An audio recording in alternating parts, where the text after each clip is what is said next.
So here we are, almost at the end of November. Can you believe it? No.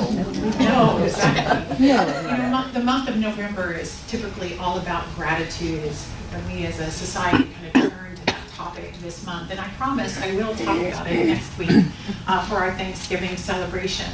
But the overall theme for the organization this month is about leadership, especially and particularly spiritually motivated leadership. And last year, a group of us, maybe you were part of that group, studied a book together. We did a class about self-leadership and conscious self-leadership. And in that book, it talks about there being a line. And above that line, if you're living above the line, you are taking full responsibility for your life, and you are changing the things about your life that need to change. And then below that line, if you're falling below the line, you are feeling powerless and not necessarily feeling like you can make the changes in your life that you want to make. And the key is to motivate yourself to stay above the line, stay in that conscious awareness of who you are, and be that leader in your own life. So leading ourselves spiritually was our goal in taking that class together. And I love the class. I should teach it again sometime because it was a pretty powerful class. But our book of the month, not necessarily here in our center, but for the whole organization, is called The Tao of Leadership. It's written by a man named John Hyder. He says this. He says, good leadership consists of motivating people to their highest levels by offering opportunities, not obligations. That's how things happen naturally. Life is an opportunity, not an obligation. So do you look at every moment of your life as an opportunity, or do you look at things as obligations? You know, we're more motivated when we can look at things that are going on and see them as opportunities. And sometimes we have a hard time seeing things as opportunities. At least I do. I was talking to my friend Jennifer the other day and talking to her about some of the changes that are going on in my life. And when she interrupted me and she said, "You're in the middle of an ASOL." And I said, "What's an ASOL?" And she said, I'll explain. She said, ASOG stands for a spiritual opportunity for growth. Spiritual opportunity for growth. And I wasn't looking at the situation I was describing as an opportunity at all. But once she kind of shifted that, I could perhaps be motivated by looking at it as an opportunity. I could bring myself to a place of curiosity and wonder what might be possible in this situation if I could look at it as an opportunity. Because if I continued to hold it as an obligation, I would kind of be stuck in the feeling that I had to do this or I had to do that. And that's a big shift in consciousness, when you can shift from it being, this is something I have to do, into this is an opportunity for me to express or to discover something. So perhaps some of you are in positions of leadership. Maybe you're a leader in a team at work, or you're a manager, or perhaps you're a parent or a grandparent, or maybe you're just extra bossy at home or something. But all of us, regardless of whether we define ourselves as a leader in whatever roles we play in our lives, we are self-leaders. We are self-leaders. The question is, what element of yourself is leading, and what elements of yourself are following? So, I always emphasize that we're always straddling the two worlds. We're straddling this world of the human plane experience, and then we're also standing in the world of spiritual truth, that everything is human that's going on, but it's also spiritual. And we're either looking at our situations from our small s self and looking at the human situation and making decisions based on what our five senses are telling us, what is real and what is true. Or we're looking at things from a spiritual perspective with the self with a capital S, and making decisions based on the inner guidance and knowing that our highest self has, or our soul may have, about a situation that we're in. So the question is, which part of you, which self, is making the decisions and leading your life? The S with a capital, the self with a capital S, is our divine self. And that's the self that I want us all to think about this morning when I'm using the term self-mastery. because that's my talk title today, is self-mastery. And when you master something, you have comprehensive knowledge about it. A skill. You have knowledge and skill about whatever topic it is that we're talking about. So our spiritual journey and our spiritual educational process is about gaining more knowledge and skill in working with our highest self and the infinite potential that is our inherent nature. So mastery of anything implies a fluidity in your relationship with the thing that you're talking about. So when's the last time you decided to master something? When's the last time you decided to master something? So I wanted to bring out an example from my own life so I could talk about the process of mastering something. So I thought I would talk about my decision to learn to master the game of tennis. Okay? How many of you play tennis? Anybody play tennis in the room? A few people. We'll talk afterwards. Okay. So I have an interesting relationship with tennis in my life. I grew up in a home where my father believed that girls should not play sports. Like, we were not allowed to play sports. I was not allowed to play sports. I was the only girl, so whatever. But at any rate, I grew up not learning about myself as an athlete at all. Like, I didn't see myself as athletic. But when I got to college, some of my friends were actually on the intercollegiate tennis team, and I got to experience them playing tennis. I got to watch a lot of tennis during my college years. Not only going to those matches that were on campus and seeing them play tennis, but also I watched a lot of tennis on television. Back then it was like Chris Everett and Martina Navratilova and John McEnroe and Andre Agassi. Those were the tennis players that were playing at that time that I was watching a lot of it. So I got to watch other people that were playing this sport that I was interested in. And it was a sport that looked kind of fun to me, right? Once I learned the crazy scoring system, like love is a score, like that doesn't make sense to me. But once I figured out the scoring, then I could actually get into it. But so I spent a lot of time observing people who had already mastered the game of tennis. Then I decided to buy a tennis racket. Okay, so somehow I got the idea from watching other people that perhaps I too could be a tennis player. Well, so the racket sat in my closet for a while, but nonetheless, I had the racket, right? And I finally got the courage to ask a friend if she would hit with me, like, would you hit the ball with me a little bit? And so for the next couple of years, I just kind of hit the ball casually, occasionally with friends or whatever. But then I met a friend who said, let's start a beginner's tennis team from our work. We could all find some friends who are new, and we'll get a coach. And so I'm like, okay, that sounds really serious, but okay. So Atlanta, if you don't know, I'm here from Atlanta. I moved here a couple of years ago, as you don't know, might be not. But Atlanta's a very serious tennis city. They have leagues and they have tournaments, and it's serious. And lots and lots of people are on tennis teams. So that little beginner's tennis lesson thing turned into me being on a beginner's tennis team. And so then for several years, I played tennis on a league. And as my skills grew, I would rise in the level of tennis that I was playing. And the more I played, the more fluid I got with the game, the more my muscles began to have muscle memory, and I could play with pretty good players and still hold my own for a while. And I would never, ever, ever say that I mastered the game of tennis, but I think I mastered my level. Like I'm not going to get any better. It's not. I mastered myself. I've maxed out my skills and my natural ability, right? But when I look at that example, and I apply some of those same steps to achieving self-mastery on a spiritual level, the steps are kind of the same. The steps are really kind of the same. First we become aware of spirituality as a different experience than we typically had growing up. There are a couple of people in the room who've spent years and years and years in a new thought or a progressive kind of philosophy like this. But most of us, it was a big shock that there was something different than the religious upbringing that we had.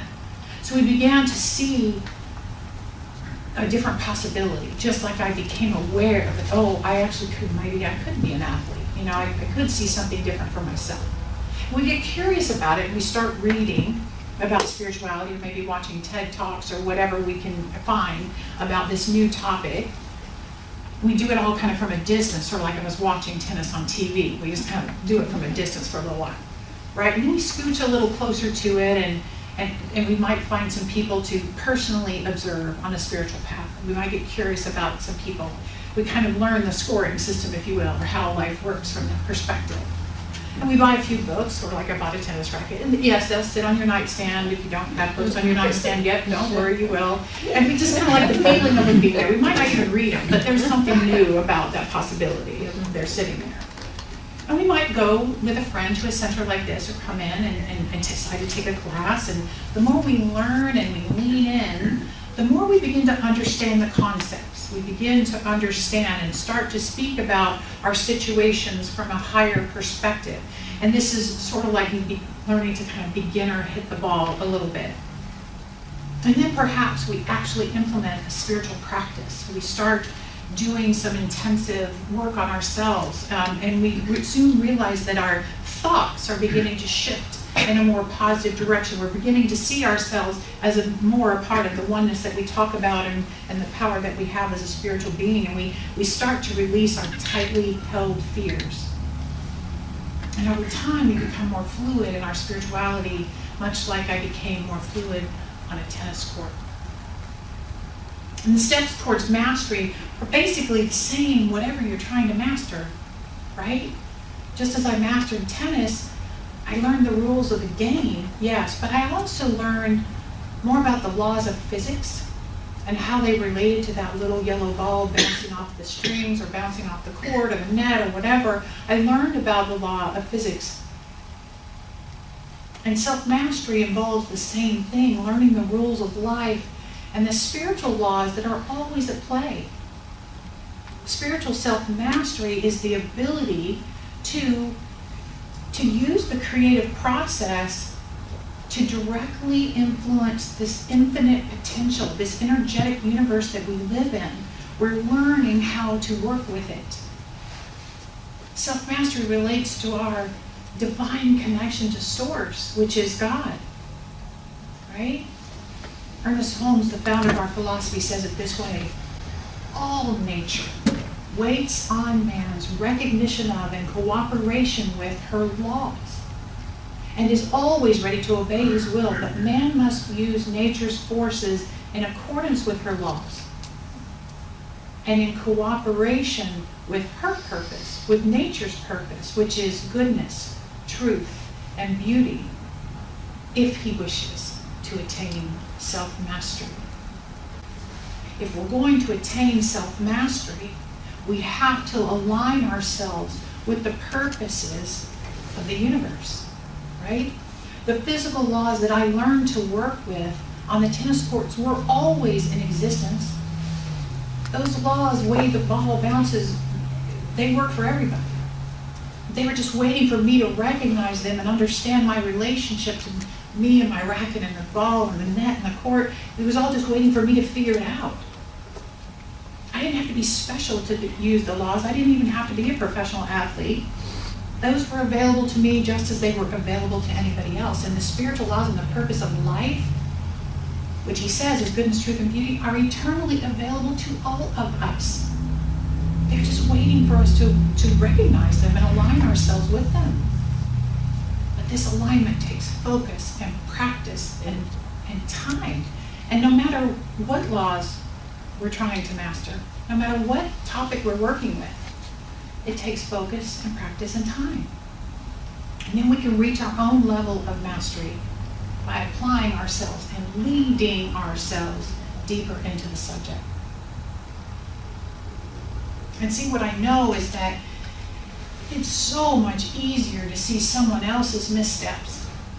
It's so much easier to see how their behaviors and choices are affecting their lives, right? You know, when I'm on the court, I can totally see how my opponent missed the shot. I can see where they're out of alignment, where they're not in the right position, and I can play to that.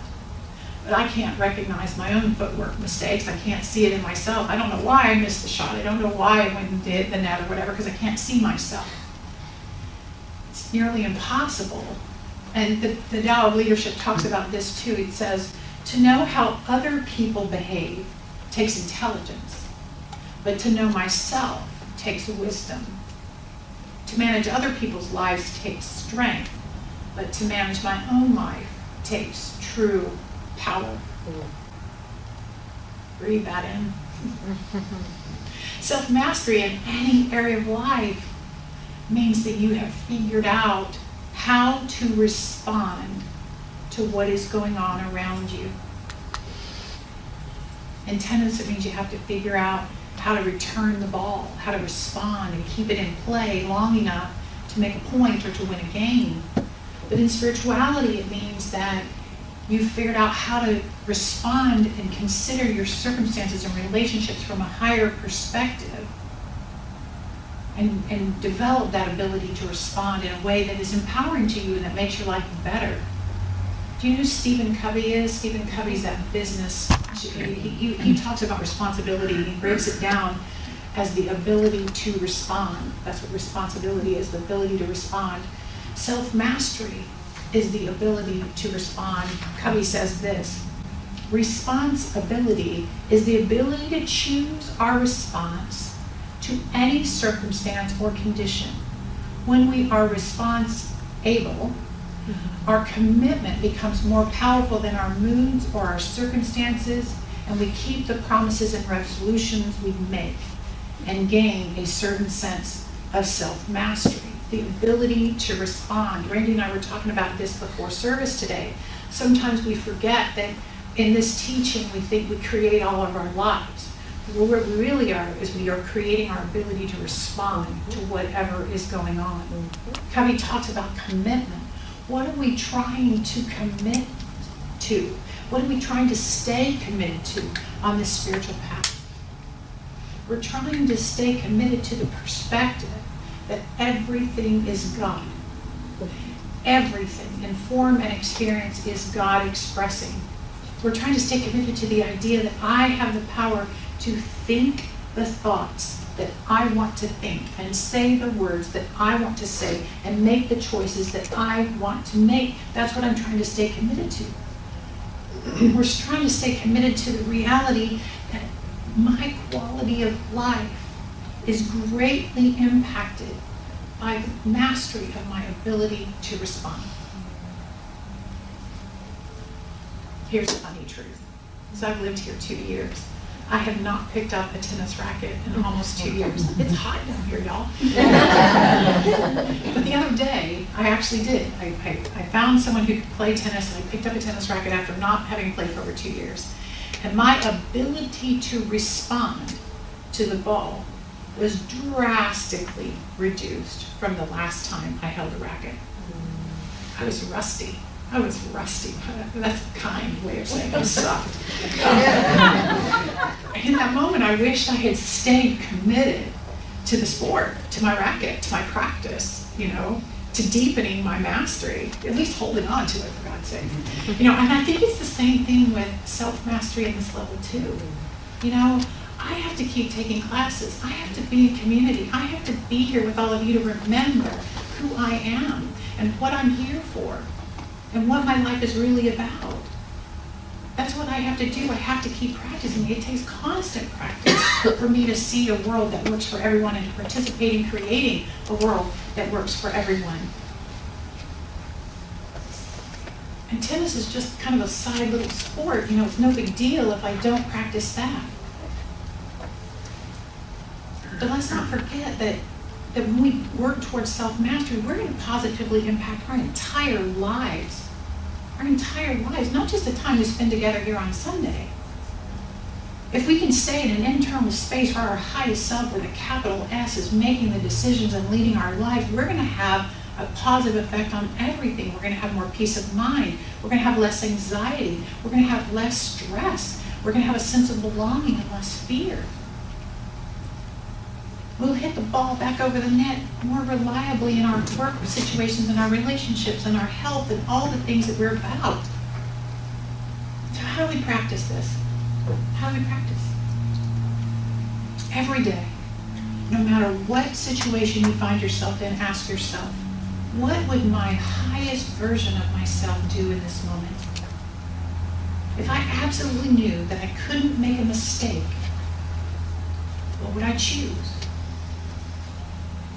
If I'm allowing Spirit to inform me, what do I know about this situation I'm in? If I deeply know that I'm an integral part of making a world that works for everyone, what choice can I make in this moment as a spiritual leader of my life? It's that stopping. It's that considering, how do I return the ball that just got hit to me? The point is to remind yourself that you are always a self with a capital S. Holmes reminds us that the real self is God-given and cannot be denied. Your real self with a capital S is who you were born to be. And he goes on to say this: the secret of spiritual power is a consciousness of one's union with the whole and the availability of good. Consciousness meaning awareness. I have an awareness that I am one with the whole and that good is always available to me. We are one with the universal creativeness, which is the God of theology, the spirit of mysticism, the reality of philosophy, and the principle of science. God is accessible to all people. What he is saying is that no matter how you approach God, if you approach God through religious teaching, that's great. If you approach it through the direct contact of mysticism and you have a mystical experience of the divine, that's awesome. If you use your mind and wisdom and that's how you approach God, that's great too. And if you are one of those people that need to prove everything and God is principled scientifically, that's awesome too. Because right now in my life, what I have going on in my life, I need all of those paths to remind me of my unity with the divine. My higher self is working hard to remember to see my shifting and changing life experiences from the highest perspective I can. To be quite honest, the challenges of my new circumstances are having me feel as rusty personally and spiritually as I felt on that tennis court the other day. I'm having to turn back to my faith over and over again. Sometimes when I'm feeling like all this change is too much, I have to respond to those thoughts with the truth is that nothing is bigger than God. Nothing is bigger than God. The God within is big enough for everything I have on my plate. You know, sometimes when I feel alone in my new space, for those of you who don't know, I just moved and I'm living by myself for the first time in like 30 years. I have to remind myself that my higher self is never alone, ever alone, right? And I know I'm not the only one in the room going through changes like this. I know that. You know, there are many people in our community going through shifts and changes of every shape and size, right? And you're not alone. You know, all of us have challenges that call us to a deeper reliance on faith, a greater self-mastery of our lives, a higher consciousness of the oneness that we are. And I simply pray that I remain open to all of you as I work through my own self-mastery. So let's get a sense of that. Let's get a sense of self-mastery. You are equal to every occasion in your life. There's nothing too great for the spirit within you. Obstacles are no match for the empowered self. So lead yourself through every one of them that you encounter in your life. No one and nothing can diminish us unless we agree to it. Let's hold the highest vision for ourselves and for others for living this fuller life experience. My best advice to you is keep picking up your spiritual tennis racket. Stay committed to your evolution and growth as a soul-centered person. And if we do it together, then we can have fun on whatever court that we find ourselves on. And guess what? The score will always be love. Love.